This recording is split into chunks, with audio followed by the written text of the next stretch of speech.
Congratulations, naghabol kayo by as many as 13 points, but you escaped with a victory. What's your thoughts now on how the game turned out and the players also who stepped up big time? Well, after so many games against Ginebra, we all know that they will be having a good start because they know beating San Miguel is really something for every team. And we addressed that to our players. And they have a good start. And I thought na it will go all the way, but because of the experience of the player against Ginebra and they fight back and they were able to cut the lead and tie the score, and then in the second half meron na naman silang run, and then we're able to catch up and take the lead, and then another catch up nila naka-all, and then possible na makalaman, but God is on our side. Medyo nag-miss Brownlee sa free throws, and then we're able to capitalize on that. And it's a nice game. It's a tough game for both of us because they know the importance of this game. And I'm so happy with CJ. In spite of foul trouble in the first half, I think I allow him to play even he has four fouls. And that's the confidence I'm giving to a lot of players. As long as they are focused and composure nila nandun, I think there's nothing wrong with them. And now we open the floor to questions from the media. Hi, Coach. Good evening, congrats. Could you just talk about yung play lang that led to Don Toriano's three-pointer? Was it exactly the play that you guys threw up, or paano po nangyari yung situation na yun? I think that's after an inbound, and then nakuha namin yung hindi namin na-shoot, and then nakuha namin offensive rebound, and then we all know na CJ will be having the ball, and they know na they will try to stop CJ on his penetration, but his confidence with Don is really there, and Don, I'm happy for him. He made that big shot.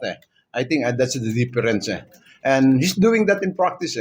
And these two guys, in practice, they can do whatever they want as long as they are in control of the game. PJ, paano mati-describe yung foul trouble mo early, gano'n ka frustrated?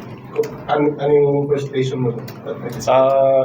It's frustrating kasi yung sabi ko nga sa kanina, pumunta ako dito para mag-basketball, hindi magpakit sa bench. Ayun. Nakaka-frustrate siya, pero nag-focus na ako. Nag-stay composed ako, nilaro ko lang yung laro ko ng second half, and ayun, nagbunga naman. We're grateful na nanalo kami ngayon. CJ, good evening. Nag-struggle ka namang first half, no? Inano mo ba na baka makabawi ka sa second half? May iba kasing players ganun pagka first half, tuloy-tuloy na yung pero sa kaso mo, anong naisip mo? Actually, sa trust ng coaches and teammates ko, alam nilang kaya kong bumawi anytime. Siyempre actually, hindi lang naman ito yung mga larong may ganun ako yung mga foul troubles. Pero yun, second half, look forward ko lang talaga yung second half. Ako lang sa flow ng game. And ayun, naging worth it naman yung pagiging patience ko ng second half. Coach, yung namang depensa nyo kay Brownlee kasi I think si Pato na yung nagbabantay kay Brownlee. So, talk about yung matchup na yun na a taller defender guarding Justin Brownlee. Actually, before the game, Justin Patton asked us na if he can guard Brownlee, but we're hesitant because of we know Brownlee is really good. Whenever his guard is bigger than him, he can shoot from the perimeter. He can outrun him. He can drive, and that's what happened. But that's not only our game plan. We have a smaller guy. The start is Lassiter, but they took advantage of it. And the next is Justin Patton. The next is Mota Otua and Kahidig, especially in the second quarter. So we're able to limit his production at the time. But still, Brownlee, he was able to score at 31. But the good thing is, he was not able to get a lot of rebound, only 3 rebounds.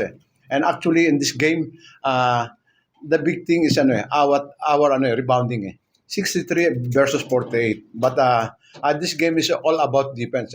And if you notice, we scored 85, they scored 82, and the shooting percentage is 35, and then they are shooting is 38. Imagine that, against a top teams, So defense is something to do, have something to do with their with this game.